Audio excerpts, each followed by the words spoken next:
and welcome to another episode of the Project Purple podcast. I'm Dino Verli, founder and CEO of Project Purple. We have an exciting interview coming up with a special guest after a few quick updates. Since 2010, we've contributed over $3 million and counting to pancreatic cancer research efforts. We've also allocated over $1 million worth of aid to more than 1,300 patients and families through our patient aid programs. Your monthly or one-time gift can improve patients' lives through research and assistance programs. You can donate now at projectpurple.org. Pancreatic cancer does not rest, and neither will we. Your support is truly appreciated. If you're looking to get involved in one of our events, whether that means joining a run team, participating in a virtual run walk, group fitness, golf, or anything else you can think of, visit projectpurple.org/events to learn more. Without further ado, let's meet our special guest coming all the way, not that far, I say all the way, but from Allentown, PA, which is far enough, but close enough. Pancreatic cancer survivor, Tina Lucci. Lucci. Tina Lucci. Say that 10 times. Verli and Lucci here on the Project Purple podcast. Sounds like a delicatessen, possibly in like the Bronx, Tina. But thank you for joining us here on the Project Purple podcast. Thank you. I'm happy to be here. So I know we were playing catch up before we hit record, which is kind of normal for me and my guests, because usually the podcast is kind of the first time that I get to meet so many amazing people. And we were talking a little bit, you started going your story and we said, pause, let's get this out on the video. So here I am, I'm going to hand it off to you. Always the first segment of the podcast is always our guest background. I'm sure your friends and family are going to listen to this. But for our wide audience of people watching and listening to the podcast, this is always the guest opportunity to kind of share their background. And as I said before we hit record, the microphone is yours. You can take us wherever you want to take us with this journey that you've been in with pancreatic cancer. So with that, the microphone is yours. Okay. We're going to go back to 2019. It started as I wasn't feeling well. My stomach felt a little weird. And then maybe a few weeks later, when I would go to lay down to go to bed, I would get a pain in my back. And the next thing I know, I was running to the bathroom to vomit. So I thought that was really strange, but I felt like I was underneath a little bit of stress. I was working at a special needs teacher's aide. And at that year, I had a younger student with behavioral problems. So I thought maybe I was just stressed out. But as like 2 weeks, it was happening more often. And then on a Friday, I was working at school and my stomach felt really, really weird. And I said, I can't ignore, like to myself, I can't ignore this anymore. I really need to go somewhere. But I was a little scared because I wasn't really like a doctor person. And I thought it would pass, but I knew I had to get help. So when I came home, I scheduled like at an aftercare. So instead of going to the hospital, I went to it's like part of a hospital, like an urgent care kind of thing. So when I got there and I was telling the doctor what was going on with me, and she was pressing on my stomach, and it wasn't painful when she did that. So she's like, we can't really help you here. I'm going to send you to the emergency room. So at the time, I left my husband home with my two boys. My oldest was, I think, 16. My youngest was 13. And my younger son has autism. So I said to my husband, just stay here. You know, I'm just going to go to the emergency room. I'll keep in touch with you. So when I got there, they took blood. They said they were going to do a CT scan. And I said, all right. So I let my husband know like I was going to be there for a while. Like 3 hours later, but in between waiting those 3 hours for my results, my sister had called me, who lives in Allentown too. She was going to watch my son the next day because I had a concert to go to with my husband. And even though I'm sitting there in the emergency room by myself, I didn't even tell my sister I was there. I was like, oh yeah, you're going to watch him tomorrow. All right. Talk to you later. Big mistake because I should have had someone come with me, but I never thought in a million years the results that they were going to tell me. So when the doctor came in, she was like, I need to tell you that we got your results back and you have pancreatic cancer. So I just looked at her and I said, am I going to die? And she didn't say a word. So I said, well, what now? And she's like, well, you don't have a primary doctor. So we'd like for you to stay overnight so we can get an MRI. So I think in her head, she thought because I didn't have a primary doctor that I wouldn't seek help or treatment or anything, which is a total, outrageous thing to say because I have a family, I have children. I wouldn't just ignore it. So I ended up calling my husband and he answered the phone and he's like, what's going on? And I said, they just told me I have pancreatic cancer. And my husband was just silent. He's like, I'm coming. And it was midnight. I said, do not come here. They're going to admit me. I'm exhausted. Take care of our son. That's what I want you to do for me. So I ended up spending the night. And then in the morning, they gave me an MRI. And it was like a fellowman came in. She was like a woman doctor, but she wasn't like a doctor. I think she was kind of like in training. And she's like, we got your results back. And the position of it is in your body, the body of the pancreas, and it's surrounded by a major artery. So, there's really nothing we can do for you. So I said, all right. And then 10 minutes later, my husband and my son, Eddie, with special needs, they came to pick me up because I told my husband, come get me because I'm leaving. And I had my car there. So 10 minutes later, my son walks in with my husband. And, my husband was trying to be supportive. But at that moment, I just found out that they're telling me I'm going to die. And I don't want to break down in front of my son. Mm-hmm. So I kind of like pushed him away. So I was like, get the doctor in here, sign me out, So the doctor came in and I said, I got my results. I'm leaving. I will follow up. So they had scheduled a biopsy me a day after. This was November 21st of 2019. So I had that scheduled the day after Thanksgiving. So the doctor came in, they scheduled that. And he's like, I understand you're going to a concert. And I said, no, I'm leaving. I'm going to my concert. So at least I had a plan, like the biopsy was set up. Needless to say, I got home and my husband was devastated. On the ride home, I said to my husband, we're not telling anyone. And he's like, what do you mean? You can't hide this. I'm like, we're not telling anyone. So that afternoon, when I got home from the hospital, I went to the grocery store with my son, my younger son, Eddie. And as I walked in, you always see like old people shopping, food shopping. It's like their big day out. And I was looking at them like, wow, I'm never going to be old. I'm never going to look like that. And then I went to K Jewelers because I had to get my rings inspected, my wedding bands and my engagement ring. And they were asking me if I wanted to extend my warranty for more coverage. So I was like, I don't think I'll be needing that. So it was upsetting to me because you're asking me to pay more money like for this. And I'm like, I'm not going to be around to like even worry about that. So it was like a strange day. I never made it to my concert because my husband was devastated. He made himself sick. So, but I tell him now, you should have rallied me. Like, come on, go take a shower. We're going to go have drinks. We've been waiting like a long time to see this band, but he like just made himself sick. So that was my first day. And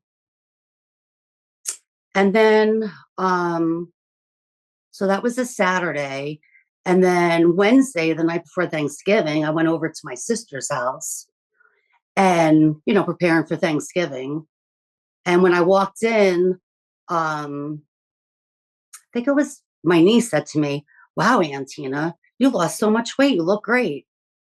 And I was like, oh, well, thanks.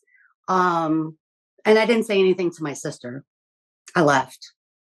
And then on Thanksgiving, I told my husband's sister, because she stayed at our house that night for the holiday. And we were getting coffee. And she was the first person I told. I said, "Oh, I have cancer." And she thought I was kidding. And I was like, "No," I'm like, "I have pancreatic cancer." And she was shocked.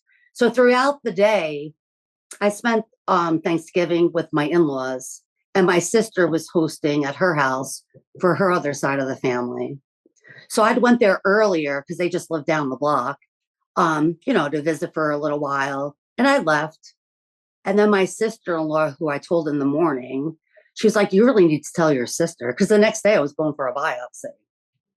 So my two sister in laws and me went back to my sister's house, and we told my sister and my brother in law, "You need to come downstairs. We have to talk to you." And I'm like, "I don't want your kids around."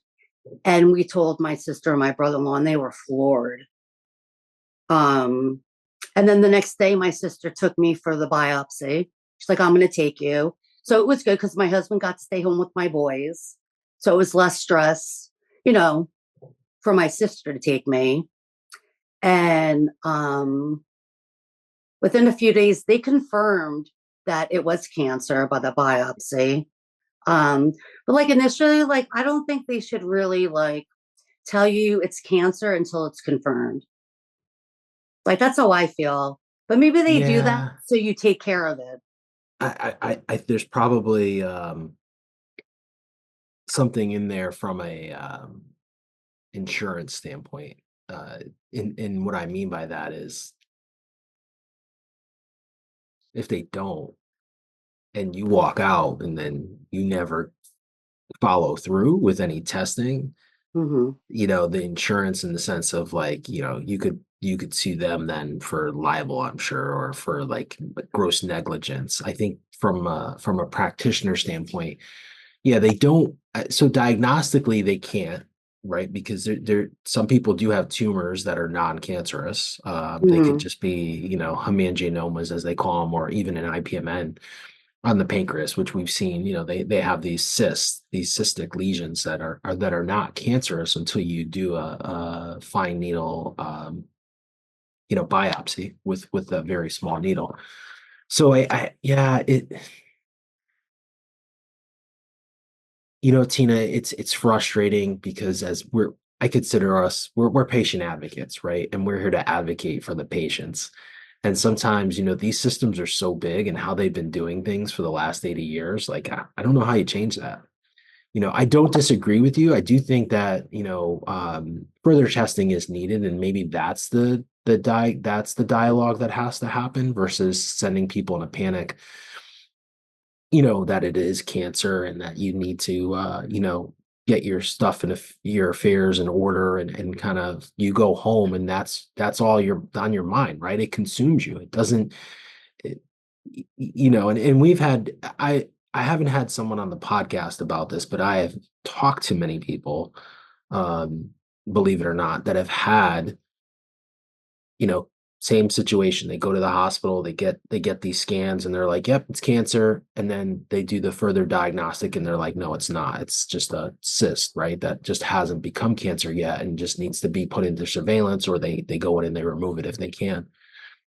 So and the same mental gymnastics happens with that same person, right? That doesn't have cancer, that originally thinks they has cancer, right? Like you leave the clinic or you leave the ER or you leave the hospital thinking like, "Holy cow, like I have cancer. Like I need to go get my stuff in order." And everything else that happens with that. So yeah, I tend to look on the positives. We got to look at the positives here. I know there's not, like, people probably saying, "Well, geez, that sounds like BS," right? Like Dino's Yeah. throwing BS here. Like what's positive out of that? I don't know. But like it's hard. It's just hard. Like the medical system throughout the world is just really a complex system to navigate. Yeah. And I think something that we talked about before we hit record about like, hey, what does cancer look like? But like, there's no book on cancer, right? Like, no one goes into life. Like, no one comes. No, there's no college course on, hey, Tina, when you get cancer, this is what you do, Yeah. right? There's no guidebook. There's no playbook on it. Well, I wasn't in denial. I had to wait a week for my biopsy to come back, Yeah, but I wasn't surprised when they confirmed it. So I yeah, wasn't in denial, but I just feel like, you know what, you have a mass. It could be this. Let's not panic yet. Let's correct. do a biopsy. Yeah. Like that would have been a little bit Yeah, softer. I don't disagree with that. And yeah, maybe that's the approach that they should take. But like I don't even know where you start to change that, honestly, other than like, bringing people on like yourself and talking about how you handle that, right? Like how to like mentally prepare yourself for those tough discussions that you have to have with your family and your closest loved ones about like, hey, like there might be something going on here. Let's not jump the gun. You Hmm. know, let's just wait and see until we have all the information versus just going off of diagnostics because we know, I mean, we know like diagnostics are wrong sometimes. Imaging, that diagnostic imaging is what it is.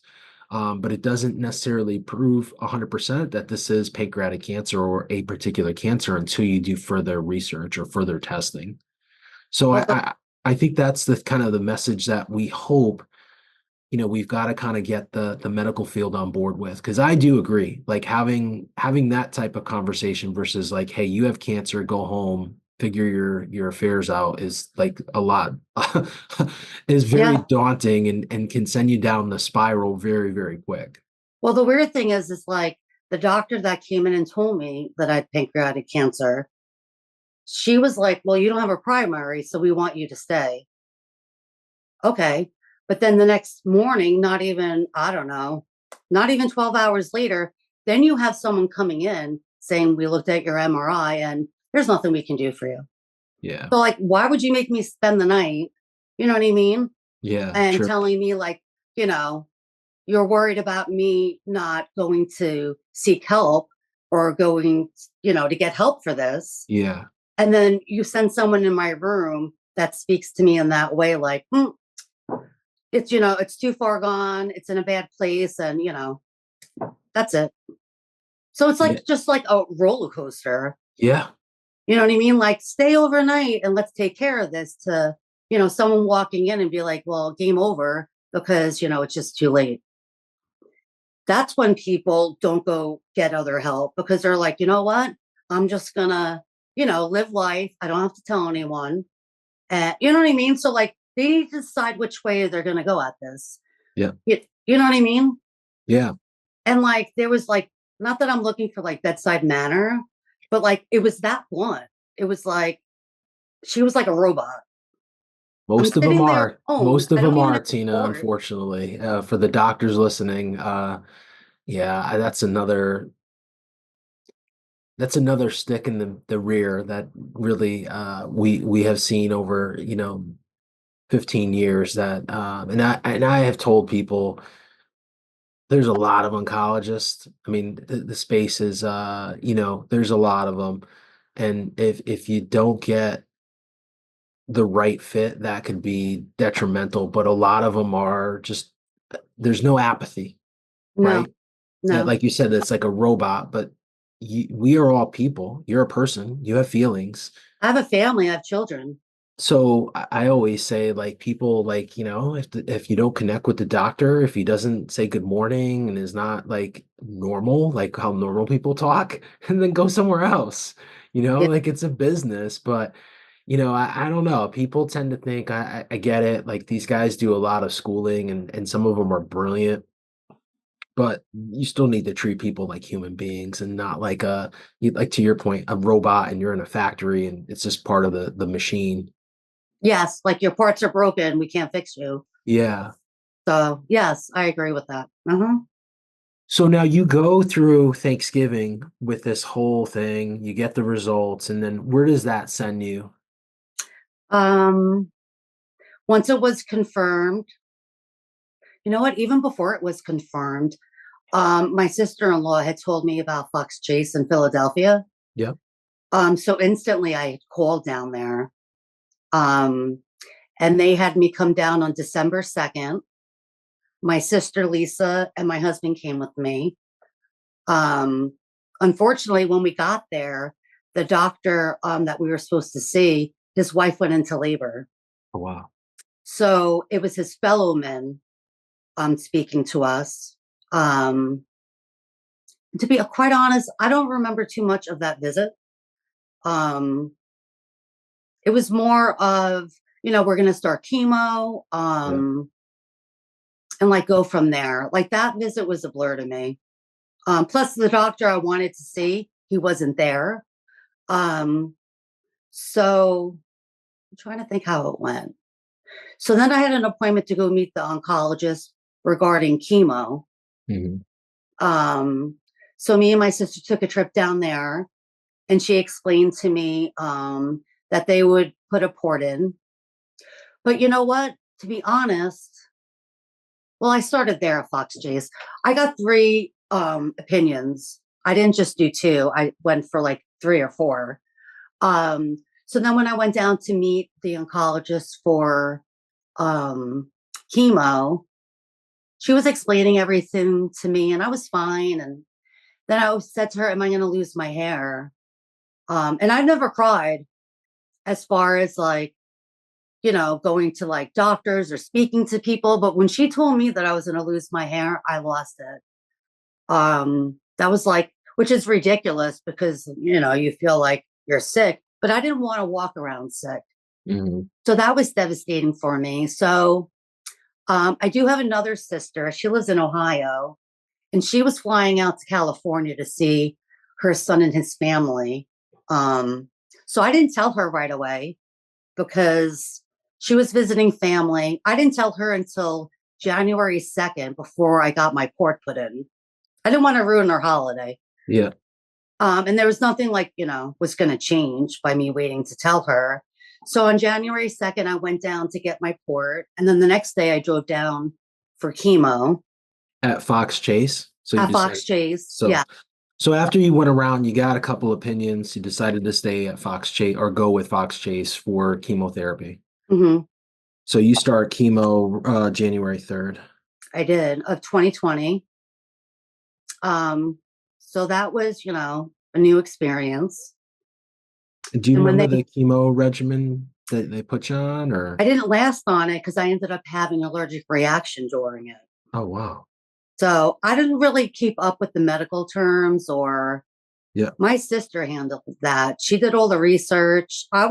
She was great because she was like, you know what? We have questions. I got this. Yeah. Doctor's appointments. She was sitting there with her pad writing it because the second pair of ears are awesome. So I Yeah. suggest anyone bring someone with you because, like I said, my first appointment when the surgeon wasn't there at Fox Chase, I don't even remember it. My sister probably still has the notes.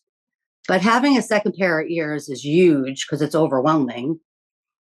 Yeah. Um, Yeah. That's so powerful and it's such a good idea for everyone. And I think like we often talk about this topic that you have this team, right? Like you were fortunate you had family involved here, like your sister, right?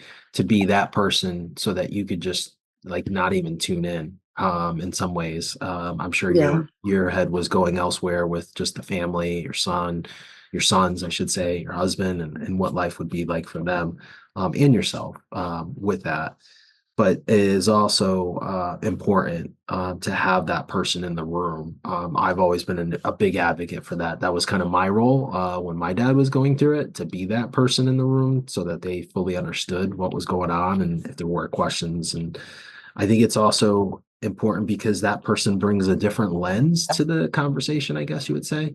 hmm, They're looking at it from their perspective and not necessarily from, like, yes, your perspective, but being able to kind of maybe separate the emotions a little bit. Because I feel like caregivers, i.e., spouse and the patient who's going through it, are thinking of themselves. They're not necessarily thinking about other people, or the impacts of therapy and how that's going to impact the whole family versus just the person that's there with them, like their spouse. So I having that third person is just so powerful. So before you start chemo, do you remember, like, did they give you a stage? Did they? I know you said like that the Yeah. body of the tumor was surrounded by the artery or was in the body, but it was near that artery there that's in the middle. So did they give you kind of an idea of staging? Did anyone ever in all I was the stage 3 when I was diagnosed. okay. So their plan was, well, do you want me to tell you about my first chemo experience? Yeah, so let's stay on track here. So you go Okay. 2020, you start the chemo, but then you said you had allergic reaction to it, so they pull you back off of that pretty quick, I'm sure. Yeah. Well, it was like, oh, crazy because one, I had the port, so they had to connect me to the port, Yeah. which mentally it was freaking me out. Yeah. I'm not really a needle person now. I don't care about needles. It's like nothing. Yeah. Um, but mentally for them, like they had to give me a few minutes to be like, all right, do it. It was like a Yeah. mental thing. It was freaking me Yeah. out. Um, but my husband came with me with my first treatment and I was there for like a good 2, 3 hours. I know I was on 2 different chemos and Yeah. then they were going to send me home with a pump. Yeah. But I think the last chemo, I said to my husband, am I talking weird? And he's like, no, you're fine. And I said, all right. And then a little while later, I said, no, I'm talking weird. So the nurse had came over and I said, I think I'm talking weird. I think my tongue is swelling. Oh, And jeez. she was like, all right, like nonchalant. And then she came over and I guess they must have been shooting me up with steroids. Yeah. Um, and then there was like a medical team, like a couple of nurses. You could tell someone was like in the head of like chemo, and they were pacing back and forth. So I looked at my husband and I'm like, they're watching me. They're waiting for something to happen. And he's like, you think? And I go, watch, they're totally watching us. Everything was fine. They did send me home with the pump. Yeah. Um, and then that was a Friday. And then I had to go back down on Sunday and get disconnected. But Correct. when I went, the nurse is like, you look flushed. It turned out I was breaking out in like a The rash. I was like, yeah, like a rash. Um so then they wanted to admit me my next chemo round. Yeah. But my insurance wouldn't cover that. Yeah. They said no. So they ended up changing it to, you probably know what it is, Genomine or Genabine or Gemcitabine. yes. So I think if you had the pump, that's usually like Florinox or 5FU. It was Yeah, so then they send you home with the pump. You have the pump for, like you said, for a couple days, and then well, you have I to didn't they go. didn't give me the pump when they switched my chemo once I No, had no, no. Yeah, oh the first time around though, the Florinox or 5FU, yes. you go home with the pump, and then you have to go back a couple days after they disconnect it, and yeah. And so gemcitabine's a little bit different chemo. So they switch you to that chemo, and did you have any reactions on that one? I did. I would get a rash um, on my arms, on my legs, Ugh. on my stomach. Um, and it was like every time I did it. And it made my legs weak. And I did chemo there from like January until like June, because then they started me on radiation. But that's a Oh, whole nother story because they had said, let's do chemo for so many cycles. yeah, And then we want to shrink it so yeah, we can, maybe it'll be operable yeah. because it was right by my artery. Um, and then we'll do radiation. But I started chemo in January of 2020, and then the pandemic hit. Correct. So by March, like everything was shutting down. Um, and then all of a sudden, I wasn't a candidate for radiation. But then, as you know, I guess around June, they were like, you know what, we're going to do radiation on you. So I think the pandemic delayed my radiation, Yeah, which um I feel that that threw me into stage 4 of pancreatic cancer by the delaying delay. because I was a stage 3. Yeah, And then I ended up doing radiation in June of 2020. I went locally. I live by a hospital. hmm That's actually around the block from my house. I didn't care for I guess, the doctor that's in charge of radiation. Because initially he's like, "Oh, you're not a candidate for that." And then a couple of months later, I was. And then when I went down to get the cast done and the tattoos for radiation, Hmm. he met with me for a few minutes, and then they brought me in to, do the tattoos, and I had questions, and he never came back. It was like, he met with me. I guess he was behind the scenes with like where to put the tattoos, but I had questions and he never came back. And I said to my sister, "I'm not having radiation here." Because I was traveling from Allentown to Philly, where I have a hospital, which Fox Chase said to me, in the beginning, we can work with the hospital by your house. You don't have Yeah. to travel. Yeah. But in the beginning, I was like, you know what? I'm traveling here. Yeah. Yeah. Um, I did end up switching to the hospital here because that's all I do now. And they work together. I still reach out to Fox Chase. Um, but yeah, I feel like they delayed my radiation due to the pandemic. And I think that wasn't a good thing for me. I could be totally wrong. Yeah. I mean, I know there was a lot of people that got delayed treatments during the pandemic, right? Yeah. Early on, right? There was this, I remember talking to plenty of oncologists, like they put a lot of people on chemo breaks that were in line for chemo breaks in the sense that people that they felt, from the data. Now, did that, push people? I've never seen anything post, and there might be some data out there, about like, where those people stand, where we are today. And hindsight's always 2020, right? And I think the other piece to this too is, clearly when the pandemic started, I think the first group of people that they talked about being most vulnerable was those with the compromised immunity, which, cancer patients, receiving treatment fall into that. So I think that was like part of the challenge as we, now hindsight being 2020, we look back, probably could have been handled differently, I think, in my own opinion, but who am I? I'm just, I run a nonprofit, in the space, but I do feel that, um, the decisions that were made at the time, I guess, were, with the information they had at the time. And again, hindsight's always 2020. Yeah. Like I would say, Tina, like you just never know. And that's like the hardest thing right here. Like, hindsight being 2020 and something that we could always look back at this stuff and say, like, well, maybe it was because of this or maybe because of that. Well, I don't know, you just gotta kind of have to move forward with the best plan that you have.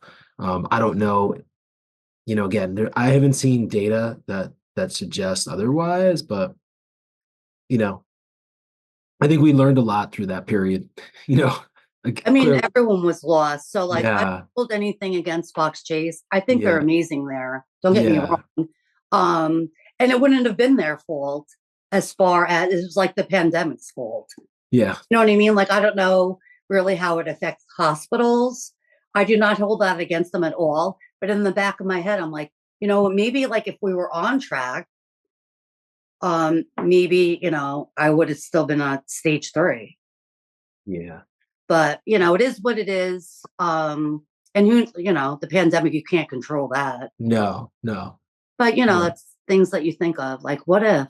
But So you get the radiation though up locally, and then do you just go back after post radiation for more chemo, or where do they go from there? the And so plan that, was for me to do radiation for 3 weeks, 5 days a week. They yeah, wanted to shrink it to try to operate. yeah, So I ended up doing that up here by my house because it was every day and I wasn't going to drive an hour plus to lay there for 10 minutes and then leave. Um, so I ended up doing here with the goal that it would shrink it. And I wasn't doing chemo at the same time. We yep. stopped chemo. So in June, the end of June, I started radiation. I did 3 weeks of that. Um, I did 3 weeks of that. And then I stayed off of chemo because they were going to do surgery Hmm. um, September 22nd of 2020. I was a little nervous about that because my doctor explained, um, it's up to you. We could operate and try. Hmm. Um, it's a huge operation, big recovery. Um, you could come back in 2, 3 months and it's back again. Yep. Or we could try to take it out. He goes, but if we go in and we see that it metastasized, he's like, I just close you up. Correct. Yeah, they abort. Yeah. So my sister was with me, and, on the ride home, we were talking, and she's like, well, if it was me, I'd want it out of me. Which I agreed. Like, I wanted it out of me too. So I agreed to have the operation. But I knew the risks in it. Hmm. It's like a 16, 18-hour operation. So And they then were going to they go in and do the Whipple, which is typically the big they were going surgery. to do an Applebee. Oh, okay. So it wasn't a Whipple, it was an Applebee. So they would have to reconstruct my artery, my major Okay. artery. Oh, so they were going to go right in there. Yeah. Yeah. So they could take whatever they needed to take out. Yeah. Um, so I was hesitant. Like the countdown was on, like, oh, in a month, this is going to happen. And I was freaking out. I really was scared. So the day that I left, my sister came in from Ohio and my sister in Allentown. They brought me. I made my husband stay with my kids. Mm. Um, I just felt more comfortable that, it was like a typical day for my kids. Um, but when I left my house, I didn't think I was coming back. I didn't have a good feeling about it at all. So um, they took me into surgery. And then I came out and I was waking up and I said to the nurse, did they do it? And she's like, the doctor's coming in. So I was like, all right. So he came in and I said, did you do it? And he's like, we couldn't do it because we saw something on your liver. Mm. So we had to close you. And I said, okay. So then he went to go find my sister. During the pandemic, my sister Lisa was in the building. My poor sister Debbie was outside waiting in a car because she couldn't come in at all. Correct. Yeah. And when my doctor told my sister Lisa, who was in the building waiting for me, he's like, we couldn't do it. He explained why. And he's like, to be honest, your sister looked relieved that it wasn't done, which was kind of true because I didn't really think I was coming out of that. Hmm. So I spent like 4 days in the hospital and then I went home. They closed me up and that was the end of that. So it would be more chemo to keep it stable. So you go back straight into chemo, 21, 22. Here we are in 24. Well, when I started chemo again, where did I go?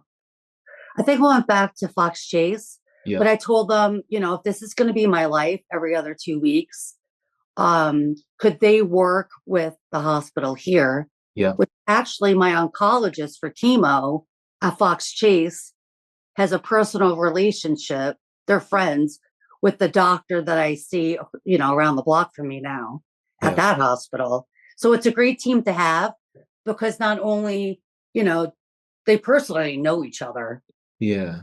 So I got treatment here in October of 2020. And I've been going there every 2 weeks. I take breaks, Yeah. not in the beginning, because my tumor has shrunk. Like they don't even see my tumor on my pancreas anymore.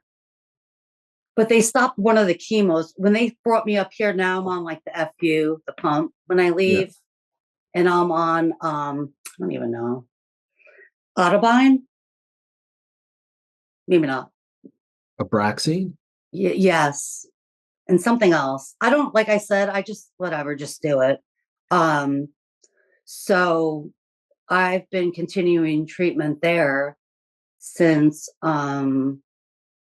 October of 2020. So how many treatments do you think you've had?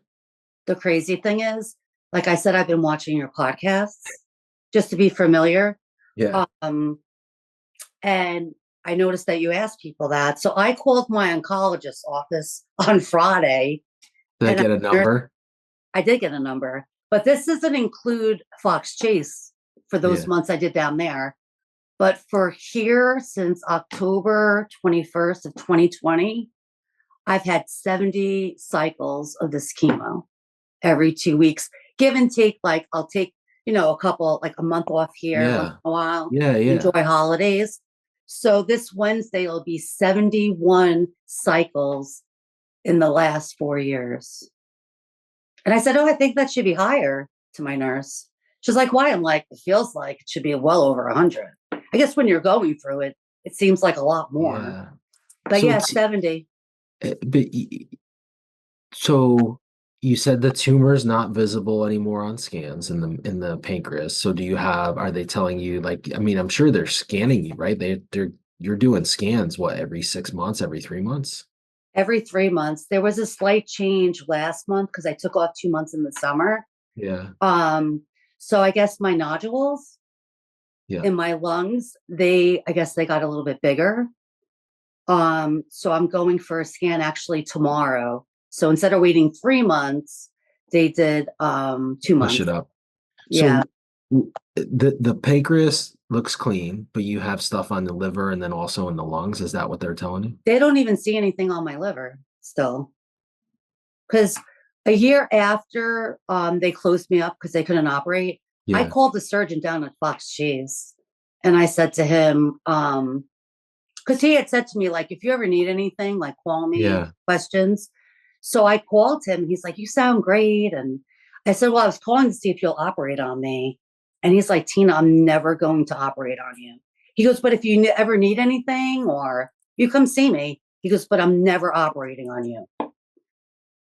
So I Why? accepted that. Why? Why? I guess because it metastasized to my liver.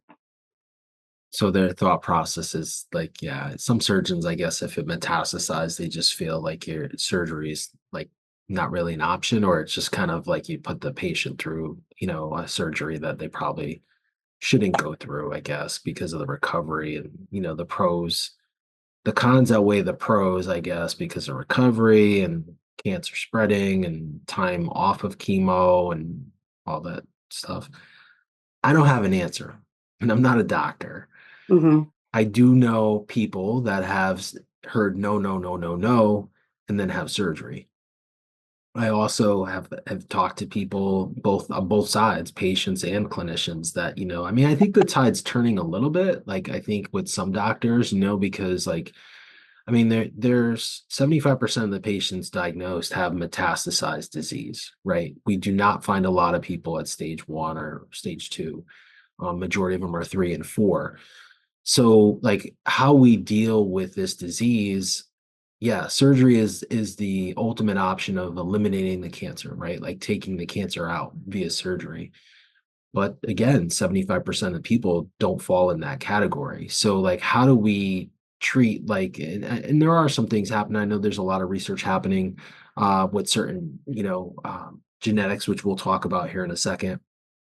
But also like, how do you deal with like the lung and deal with the liver versus dealing with the primary. And then I just saw an interesting clinical trial at MD Anderson, which they are treating metastasized patients, with this certain protocol and the clinical trials and the stage three trial, and trying to see, if they can get more life expectancy and quality of life out of patients with metastasized cancer, because like the majority of the people are diagnosed with metastasized cancer, with mets to the other parts of or other organs in the body. So yeah, I think there's a lot happening, Tina. But again, like I've heard, both sides where, we've heard from, patients that like search far and near to try to find a surgeon to just get the cancer out of them and they'll deal with what's left. I Uh, found I also, found someone that was willing to operate on me in and December of uh, this year. of this. No, of last year. And Um, well, my cousin told me about her friend who found a surgeon. Mhm. Um, and I didn't really have a lot of medical information on her, but she was very excited. Um, so that's how I found him.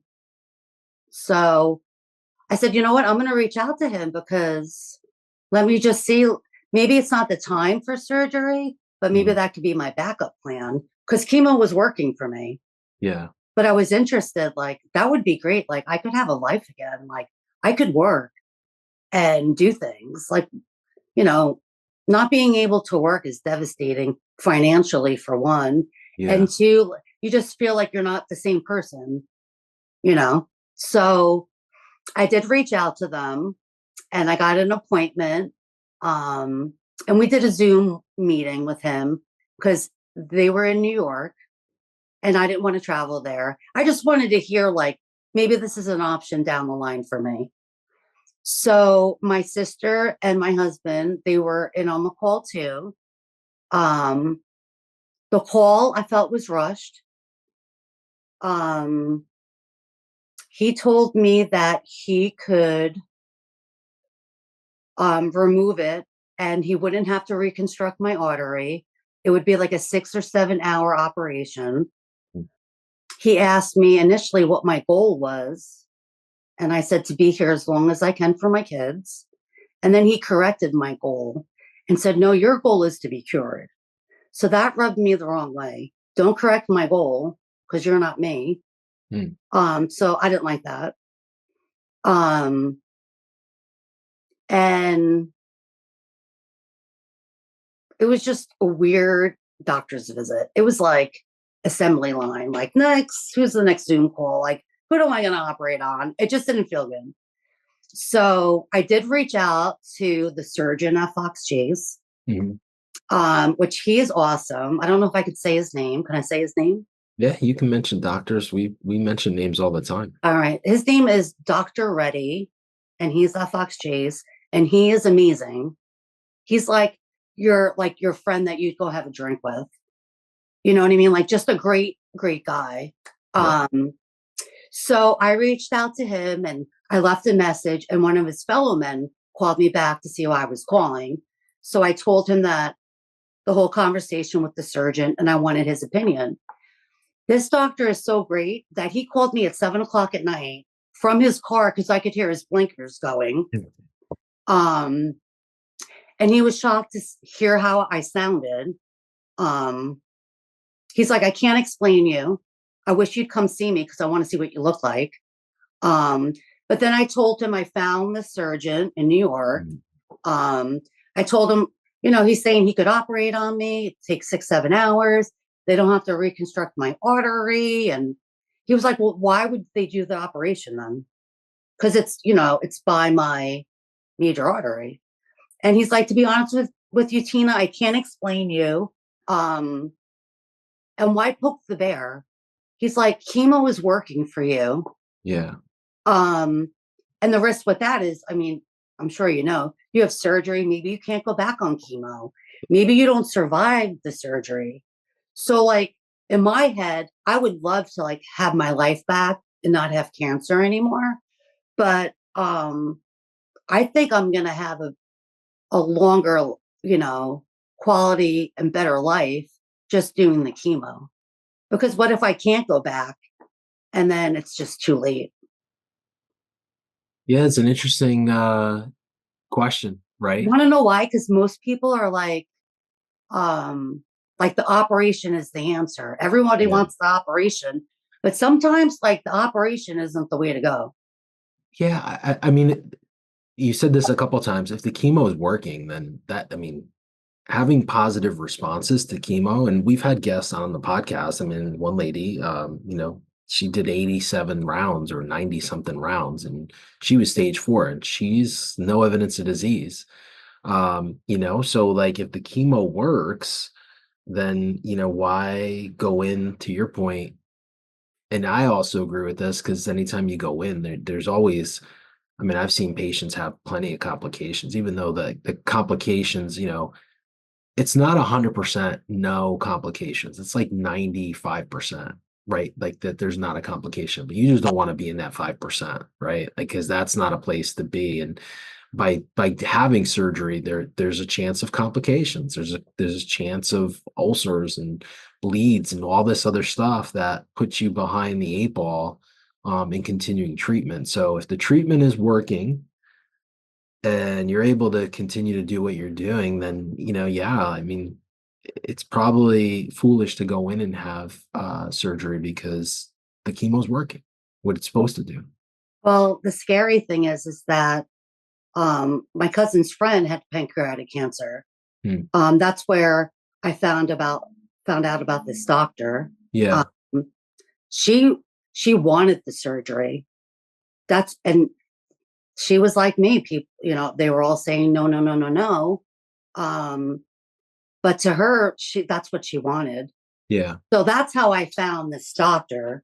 She had the surgery March 13th of this year. Um, the next day she was like alert, awake. She was doing well. I guess must have spent like 2.5 weeks in the hospital. mhm, They took out her pancreas, her spleen, her gallbladder, maybe something else, but I don't remember. Um, so in the beginning, when she got home, she was having a hard time adjusting her diabetes. yeah, because she becomes a brittle diabetic right away. Exactly. So she was having a hard time with that. And then, oh, they took out her gallbladder. Did I say that? Yeah. Usually, Uh, usually it's a part of, so it's usually like the gallbladder, spleen, pancreas, part of the duodenum, which is part of like the large or small intestine. And then they kind of have to reconnect, and sometimes they even take a little bit of the stomach too. So like it's like a big, Yeah. yeah. So she was trying to like figure out her, sugar levels, and then she ended up getting a stone, a gallbladder stone. Hmm. Um, so I guess they went in to remove that. Um, she ended up getting an infection, and she passed away in July. From the infection. Yeah, yeah, Yeah, I mean surgery. There's always anytime you go in with foreign instruments, there's a risk, right? So I think Tina, I mean, there's risk in all this, right? And I think I just go back to like what you said is if the chemo is working, and I have seen and we've seen, people that have had positive results with chemo. Unfortunately, that's not the law of averages, like most people don't yeah. have positive responses. Quick question for you here, and I've got a couple questions for you here, and want to talk about a couple things here. Genetics, we haven't mentioned, and that has not mentioned. And I don't know if there's a family history of cancer. I know you mentioned some friends here, but you're in this interesting time when you had COVID that you had to deal with, but also the government has this mandate now, which has been in place, I think since like 18 or 17, where anyone with pancreatic cancer has to have genetic screening. So when they did that, did they find anything, or is there any family history? See, I didn't know it was like mandatory. I They did ask me, and I said absolutely because I was Yeah, worried for my family, my yeah. sisters and their children. But it's not genetic. There's nothing in there. No, so I was happy with that because I don't have to worry about my family members. Yeah. And then you feel like, well, what did I do? Like, how did I do Well, this? yeah, I mean, statistically, I mean, if you look at the space, so up to 10% of the cases in the United States come from genetics with pancreatic cancer. Another 10% come from cysts that are called IPMNs. So that's 20% of all the overall cases. So the other 80% is the sporadic risk that we just don't know. Like science hasn't figured out where these 80%. So you fall into that 80%. And the only reason I bring it up is one, that genetics is mandated now. But the other piece to that is like there's a protocol, and the other person that I mentioned that did 80 plus rounds, there was no genetic marking or anything there. But there is a protocol for people with genetic risk for pancreas cancer that they fare very well. So if someone has like a BRCA2 gene mutation, which is very common in breast cancer and colon cancer, there is a treatment protocol that they have that works really well. So sometimes we typically will see these positive responses from chemotherapy within the genetic space and not necessarily outside. But like I said, I had that lady on the podcast a couple years ago, Darlene Plavchak. I mean, she's done, I think 80 plus. I think it was close to 90, and she was stage 4, and she was, a positive response. Another lady, Camille Moses, who we just recently had on the podcast, she was another positive response to chemotherapy. So I think the stories are out there. They are few and far between, but there are people having positive responses to the chemotherapy. We just need more, and we need the science to understand like why that is. Like, why are you having a positive response? I think this goes back to like how we started the podcast before we hit record. It's like, what does cancer really look like? I know you said you were just down Disney and you didn't look sick, but you have this disease, and like we just what's the adage? Like, never judge a book by its cover because you don't know what that person is going on, what's going on behind the scenes in that person. So I think society has this really warped perception that everyone has to be like, bald and gaunt looking and pale to be a cancer patient, but that's not necessarily true. We know that. Yeah. So right now you're still in treatment, you're still going through. Um, I got a question here.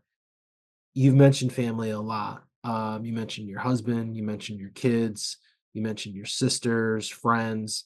What's it been like to have that support? I know we talked a little bit, and not to just pick on the one sister that, is there at the doctor's Yeah. appointments, but, this has been almost now 5 years that you've been on this journey with pancreatic cancer, but what it's been like for your support system. Well, I'm very fortunate with my sisters. Now we take a girls' trip every year. Um, so they treat me to that. Um, like my relationships have changed a lot since I was diagnosed. Um, it's made me kind of softer as a person. So like where other things would aggravate me, I don't waste my time on that anymore. Yeah. Um, but my sisters have been huge. I think it's been really hard for my husband. Um, he tries to show me as much support as he can. Um, but he has a hard time with it. It's like really hard for him. So I like rely more on my sisters. I just started to go to therapy too, um, this past summer, which Mhm. is weird for me because that's not the norm for me to go share my feelings, but it's the best thing I ever did. Support is huge though. You know, even when I don't want to go out, they make me go out. You do get it like in a funk, especially in the winter. It's depressing. You can't just, spend the day outside. And so support is good. Like, even when you don't want to move, they make you move. So on that, you're mentioning some things. What would be some advice? I mean, again, you're going on this like 5 years, which 5 years is a big mark for a lot of reasons. But um, what advice would you give someone like newly diagnosed? Given the experience you've experienced and the things that have kind of gotten through that have helped you get through that, I should say. Hmm. Um,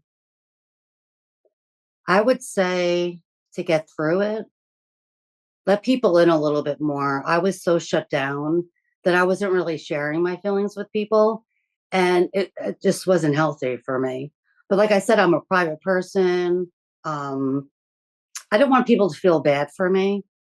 So I think like sharing like what you're really going through really helps you along because I was closed off for a long time. When I was first diagnosed, no one was supposed to know Mm. except for immediate family. Why I was think that? because I guess I was like kind of like ashamed. I was like, why me? Like, what did I do? Yeah, was I a smoker? Yeah. Did I drink? Yeah. So like I felt like in a way like maybe I did it to myself. You know what I mean? So I was like embarrassed a little bit, like, so I didn't want people to know. Um, it's a lot to process. So I didn't need people coming up to me and be like, oh my God, you're sick. Like I didn't want that. And plus I didn't want them to break me. Like constantly people coming up. It took me like 2 years to process it, to be honest with you. Um, Eventually people did find out, not the way I wanted them to. Kind of got leaked. Um, and it was kind of easier too because in the pandemic, I hid in my house for 2 years because I couldn't go anywhere. So, a lot of people didn't see me, especially when I lost my hair and stuff because I was trapped in my home. But I think like let people in, like don't be ashamed. You know what I mean? Like the more support you get, the better. Um, like I would cry to myself, but I wouldn't be like, I was crying this morning. You know what I mean? Like people should know like what you're going through and don't be ashamed, don't hide it. You know, who knows why anyone gets anything? But I kind of felt like I brought it on to myself. Plus, like I didn't want people coming up to my kids either. Mhm. Um, like when I was diagnosed, um, I didn't tell my older son that was 16, Chris. Um, I wanted a plan first. So once I went to Fox Chase, like a week after I pretty much, found out that I was sick, I, told him like, oh, do you remember last week I was in the hospital? And he's like, yeah. And I said, well, I found out I have cancer. And he was shocked. And I'm just making his bed like nothing's going on. And I'm like, scary word, right? And he's like, yeah. I'm like, but I have a plan. I didn't want to tell him until I knew where it was going. So I'm like, I'm going to start chemo and we're going to go from there. And like, I'm going to be, I'm all right. I'm going to start treatment and do what they tell me to do. And so then a little while later, he came up to me and he asked me if I was going to die. And I said, you know what, Chris? I go, I hope not. I'm going to do everything they tell me to do. And to be honest, like, really don't know your faith. I could walk outside and get hit by a bus, you know? I said, so like, nobody knows when they're going to die, but I'm going to do what they tell me to do. And I just like left it like that. But, it's hard telling your kids. And then my younger son has autism. He knows, I did tell him way back when that I had cancer. Um, but maybe he wasn't like listening to me. Mm. And he does see me come home. Like I have to go get my medicine. I'm at the doctor's for a couple hours. I come home with the pump. On the weekends, I'm exhausted, you know. So he sees that I'm sick. But I explained to him like my medicine makes me better, but it also makes me sick. Second. It's hard to like describe that, especially to, now he's 18, my son with autism, but I don't want to freak him out. So I just say, like, usually medicine makes you better. Mine makes me sick first to make me better. Yeah. So it's like juggling like everyone else's feelings, you know what I mean? Like, and then like I'm trying to like get along with people. So like when I'm gone, they're not like, oh my God, was she mad about this? Or you know what I mean? And Yeah. now like that's how it was in the beginning, but now I put myself first. So like if people upset me, um, I don't dwell on it anymore. I don't get aggravated because every day that I'm here is a blessing. So in my world, if you ruin my day, then I need to separate myself from you Yeah. because I'm on, like my therapist said it good. She's like, you feel like you're on borrowed time. So like every day matters. Like I don't have time for people to upset me about nonsense because don't waste my day. Don't aggravate me. And then I wasted my day. So when people start wasting my days, I have to cut you out of my life Yeah. because I can't deal. And I don't get excited anymore, like ready to tell somebody off.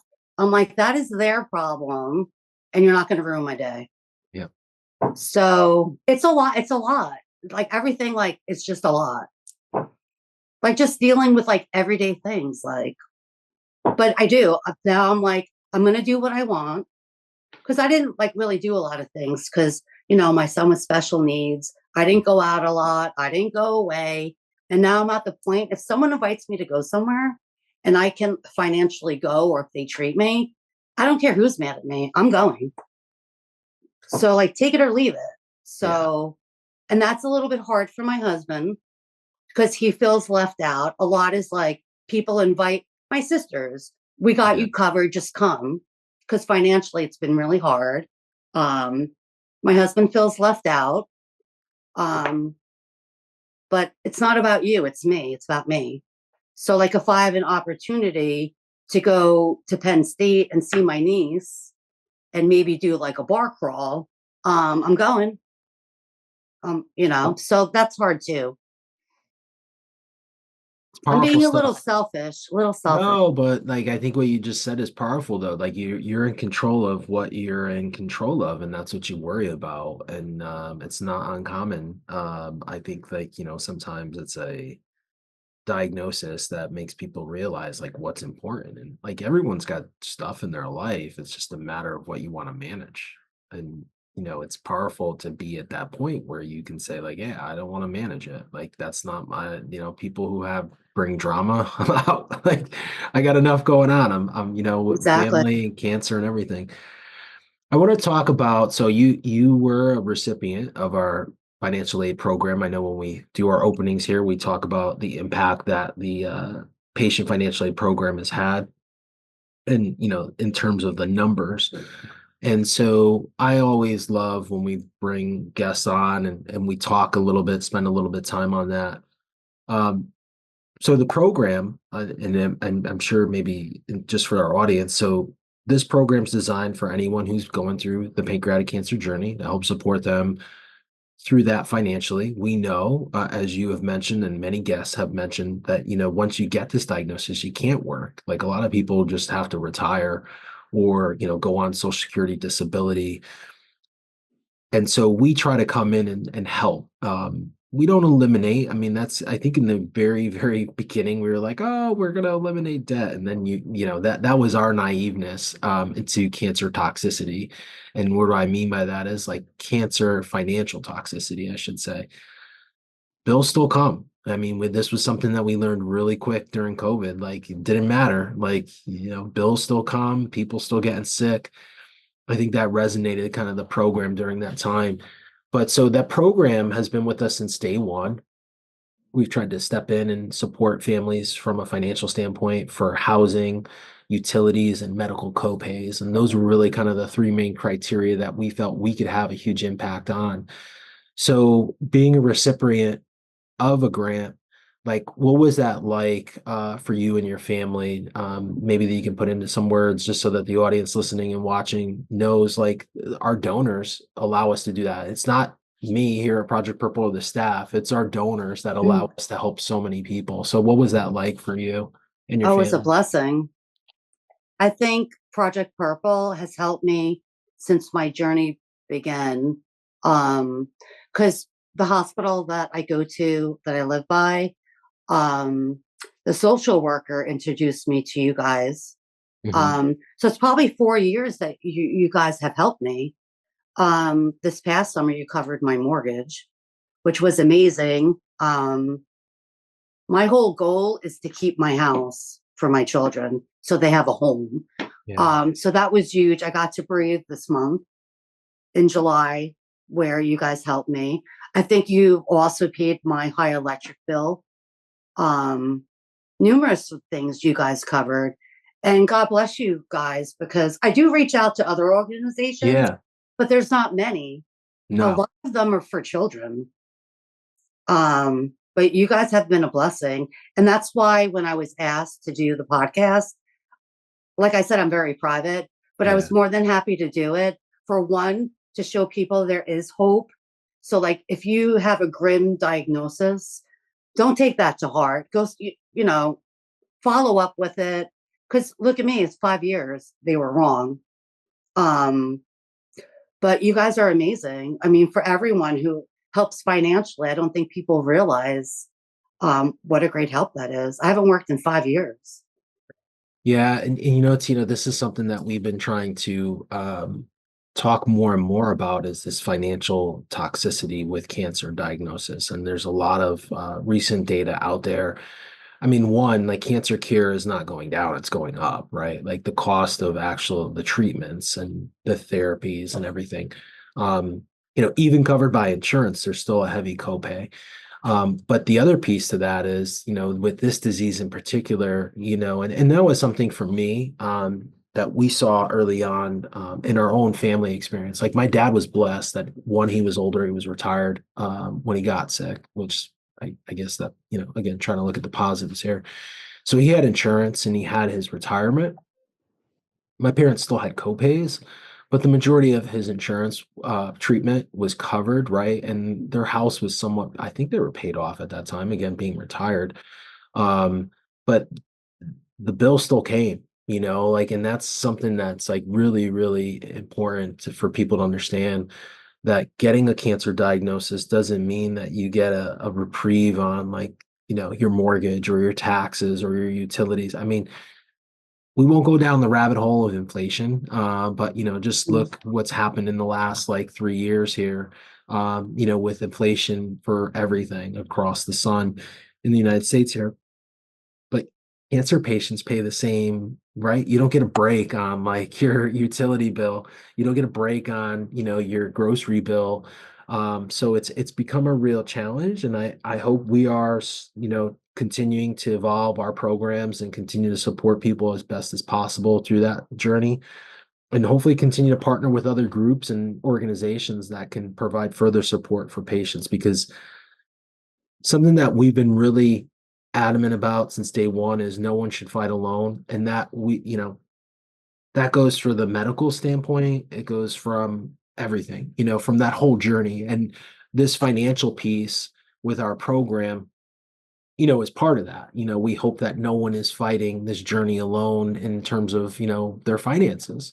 And so that's where we step in with that program, and, with our blanket program, that supports that program as well, just giving people and, other resources and things that we've done here with our programs. But I appreciate your openness. I know, the person you are is probably a little bit hard to talk about that because you're a private person, but it gives me a lot of warmth knowing that we've supported you and will continue to support you as you're in this journey. Um, and it's special for me because at the time, we used my own family's experience with my dad, and that's where that program kind of evolves from our own personal experience. So it's just really special for me, Tina, to know that it's helping families like yours. So thank you for sharing that. Yes, no, thank you. You guys are amazing. You really are. I have one more question for you here.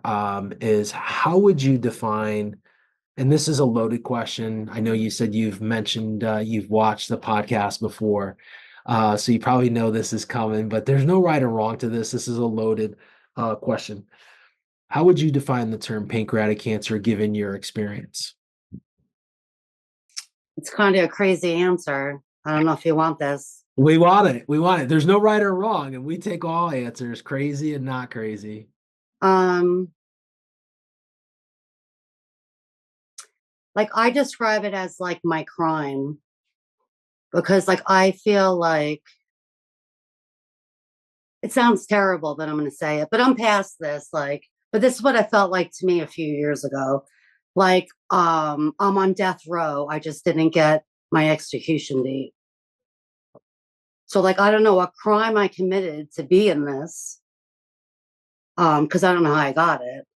But that's what it feels like. Like I'm on death row. I'm just waiting for my execution date, which sounds terrible, but that's how I would think about it years ago.